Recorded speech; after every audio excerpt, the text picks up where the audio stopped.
Hi, everyone. Welcome to the Encountering Chinese channel, Festival Edition. Today is the traditional Chinese holiday, Qixi Festival. Qixi Festival has a long history and is often referred to as the Oriental Valentine's Day. And the story we're going to tell you today is about the legend of Qixi Festival.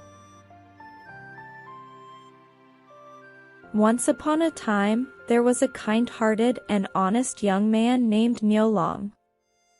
His parents had passed away when he was very young, so he lived with his elder brother and sister-in-law. However, they treated Niulong very harshly. They made him work from morning till night, providing him with only a little food, leaving him hungry every day.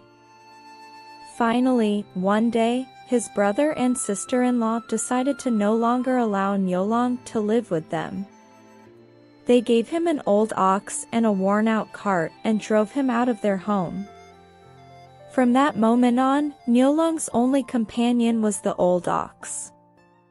Despite the hardships, he worked diligently, cultivating barren lands and growing crops.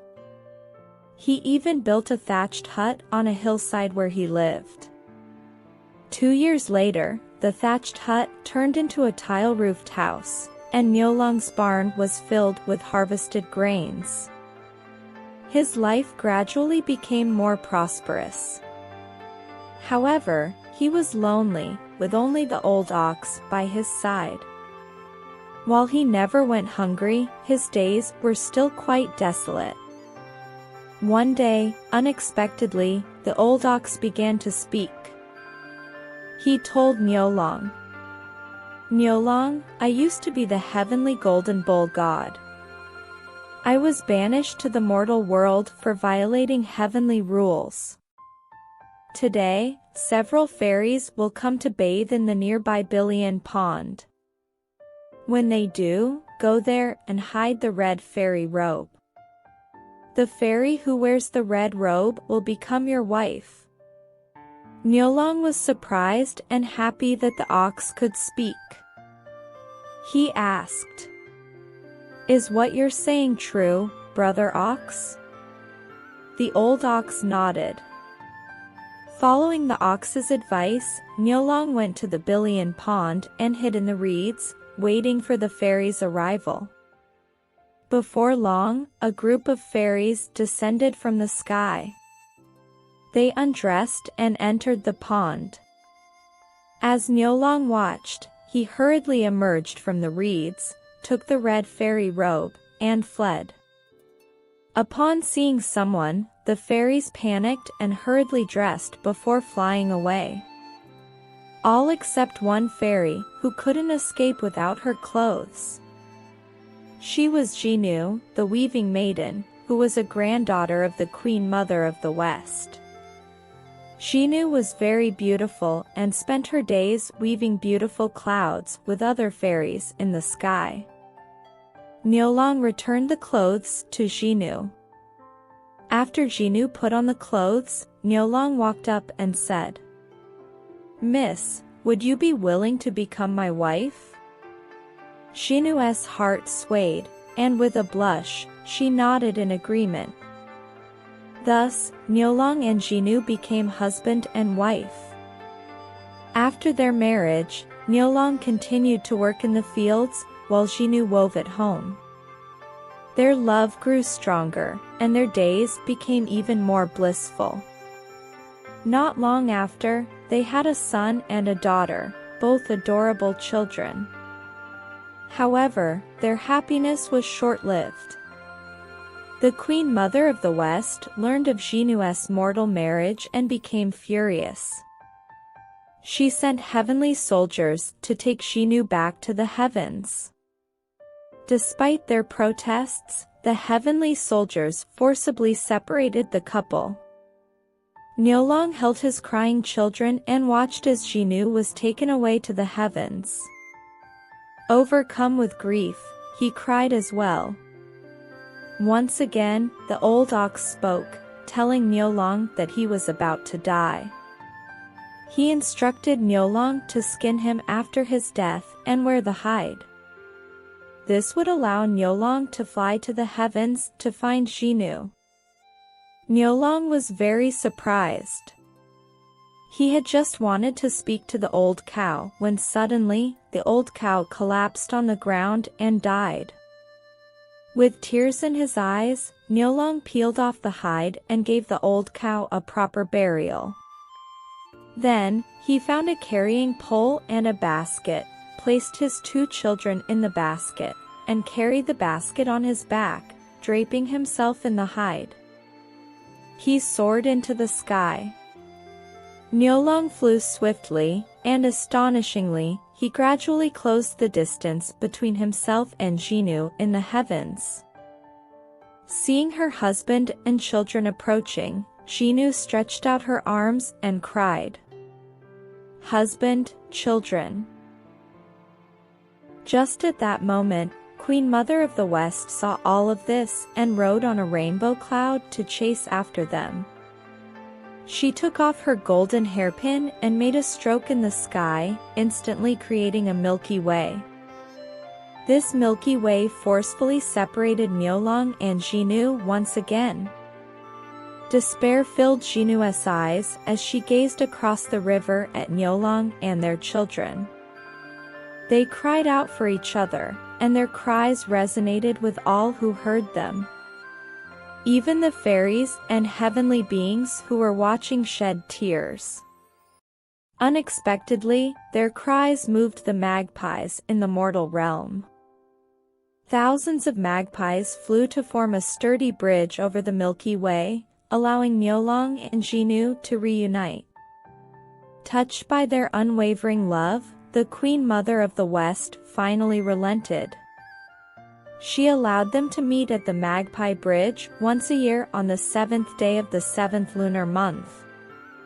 To this day, in the autumn night sky, we can see 2 prominent stars on each side of the Milky Way. These are the stars of Altair and Vega. Alright, the tale of the Qixi festival concludes here. In folk traditions, people also engage in various customs and commemorative activities around the time of the 7th day of the 7th lunar month. Firstly, on the night of the Qixi festival, people often gaze up at the sky to observe the stars Altair and Vega, which are commonly referred to the cowherd star and the weaver star in folk culture. These 2 stars belong to the constellations Aquila and Lyra, respectively. Find a place unaffected by town lights, look up. Near the zenith, there are 3 bright stars in the Milky Way, one of which is the brightest and appears bluish-white. It is situated northwest of the Milky Way and is known as Vega, or the Weaver Star. Below Vega, there are 4 smaller dim stars forming a tiny parallelogram. These stars represent the tools of weaving in the myth. Another relatively bright star lies southeast of Vega, towards the southeast side of the Milky Way. This star is known as Altair, or the cowherd star. Altair shines with a faint yellow hue. On both sides of Altair, there are 2 smaller stars, symbolizing the children of the Niulong and the Xinu.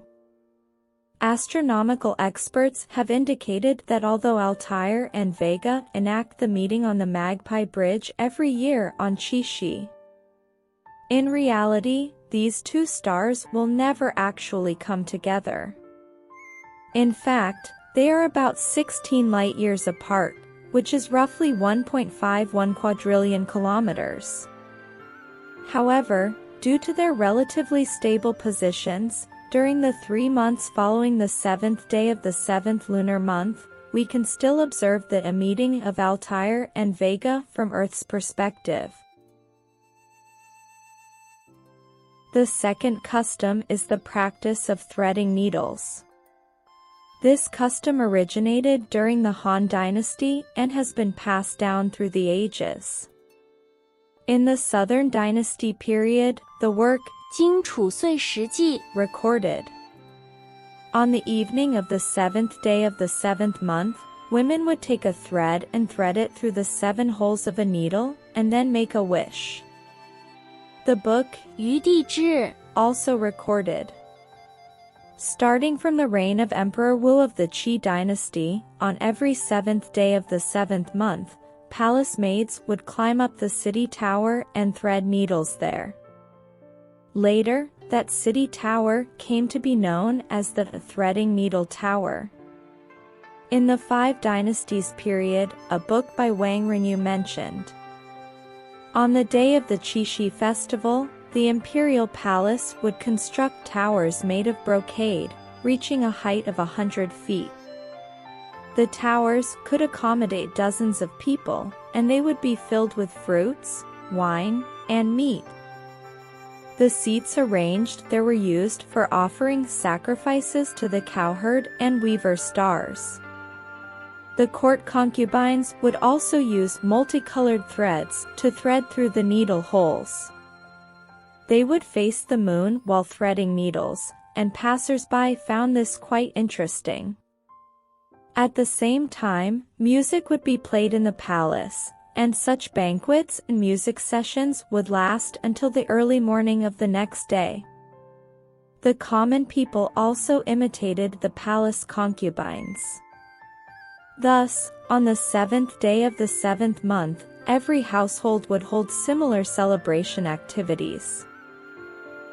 The book 源氏耶庭录 by Tao Zongyi from the Yuan dynasty also mentioned similar activities, stating, palace maids would compete in the threading activity. Whoever threads 9 needles with thread first is the most skillful. The person who finishes threading 9 needles last is considered to have lost, and the one who lost the competition would give a gift to the winner to celebrate. The third custom is known as planting for offspring. This old custom involves women preparing a small wooden board with a layer of mud a few days before the Qixi festival. They then plant maize seeds in the mud. On the day of Qixi, the seeds will sprout into tender, green seedlings. Women also arrange handcrafted miniature thatched huts and small flowers on the seedlings, creating a model resembling a village, which is referred to as shell board. Some people also place mung beans or small beans in ceramic bowls, water them, and wait for them to sprout small shoots. They then tie these shoots together with red or blue thread, calling it planting for life. In the southern regions, there is also the custom of soaking the beans. This involves tossing the sprouted bean shoots onto the water's surface and making wishes. In some areas, women buy wax-carved dolls, place them on the water's surface or on the ground as part of a ritual, praying for the birth of healthy and lovely babies, referred to as transformation of life. The fourth custom is the offering of a mohalera dolls. Mohalera is a traditional children's toy during the old times of the Qixi festival. These dolls are crafted from clay and are often dressed in leaf-shaped skirts, holding leaves in their hands. Every year on the 7th day of the 7th lunar month, these mohalera dolls can be seen for sale in markets across the Kaifeng region. In fact, after the later period of the Song dynasty, mohalera dolls became more sophisticated and were no longer just simple clay figurines. On the contrary, these mohalera dolls became increasingly intricate. They varied in size and posture, with some reaching up to 3 feet tall, similar in size to real children. The materials used for their crafting also became more precious. Some of these dolls were carved from ivory, and others were sculpted from rare and valuable wood. The attire of the mohalera dolls became more elaborate, adorned with colorful wooden carvings and ornate covers. The items held by the dolls also became extremely valuable, often featuring gemstones or gold. The cost of a pair of mohalera dolls could reach thousands of units of currency, as documented in historical records. The fifth custom is the worship of the weaving maid. The worship of the weaving maid is primarily a practice for young girls or young married women. They often gather with friends or neighbors, ranging from a few individuals to a dozen or more, to collectively conduct the worship ceremony. Under the moonlight, they set up a table with offerings such as tea, wine, fruits, and nuts. Additionally, they place several flowers on the table, wrapped in red paper and placed in vases. A small incense burner is also placed in front of the flowers. On the day of Qixi, these young girls or young women fast and cleanse themselves before arriving punctually at the host's home for the worship. They gather around the table, light incense, and make offerings, followed by sitting together to eat, drink, and silently make wishes while gazing at the stars. The young girls often wish for a good husband in the future, while the young married women wish for healthy and adorable babies. They engage in conversation and merriment until the midnight hour before departing. The sixth custom is sunning books and clothes. According to records, during the Three Kingdoms period, Sima Yi, due to his high position and influence, was suspected by Cao Cao. To ensure his safety, he feigned illness and stayed hidden at home. However, Cao Cao remained suspicious and sent a trusted individual to secretly investigate. Coincidentally, it was the 7th day of the 7th lunar month when Sima Yi was airing his books at home. The agent reported everything he saw to Cao Cao, who interpreted Sima Yi's actions as part of his illness charade and promptly ordered him to return to court or face imprisonment. Sima Yi had no choice but to comply with the command. Historical records also indicate that many scholars expressed their frustration on this day. In A New Account of the Tales of the World, by Lu Yiqing, it's mentioned that on the 7th day of the 7th lunar month, scholars would sun their books. Only Halong refused to sun his books and instead lay under the sun to sun himself. When asked why, he replied, "I'm just sunning my book," both ridiculing the practice of sunning books and boasting his knowledge. The tradition of sunning clothes on the 7th day of the 7th lunar month, which originated in the Han Dynasty, evolved into an opportunity for wealthy families to showcase their wealth during the Wei and Jin dynasties. However, the great scholar Yuan Xian despised this trend. On one 7th day of the 7th lunar month, he saw his neighbors sunning their clothes, all of which were expensive garments. Yuan Xian calmly used a bamboo pole to hang up his most worn-out garment for sunning. When asked what he was doing, he said, "I can't help but follow local customs, so I can only hang up a piece of clothing to show respect." This illustrates how prevalent the customs of sunning books and clothes were during that time. The final custom is eating chaogua. Chaogua is a traditional snack enjoyed during the Qixi festival. There are numerous varieties of chaogua, and the main ingredients used to make them are oil, flour, honey, and sugar. During the Song dynasty, chaogua was already available for sale in the markets. When purchasing a pound of chaogua, the vendors would also gift a pair of figurines dressed in armor, resembling door gods. These figurines were known as the fruit-eating generals. Skillful women at home would also create chaogua in various shapes and designs, all related to the Qixi legend. Additionally, during the ceremonial offerings, people would carve fruits into the shapes of exotic flowers and birds, known as flower melons. Throughout history, different dynasties had various culinary customs on the 7th day of the 7th lunar month. For instance, during the Wei dynasty, soup cakes were eaten on Qixi festival. In the Tang dynasty, they would enjoy zhuabing. Moreover, the Tang dynasty designated the 7th day of the 7th lunar month as the Book Sunning Festival. On this day, officials at all levels would receive money to organize celebratory banquets called Book Sunning gatherings.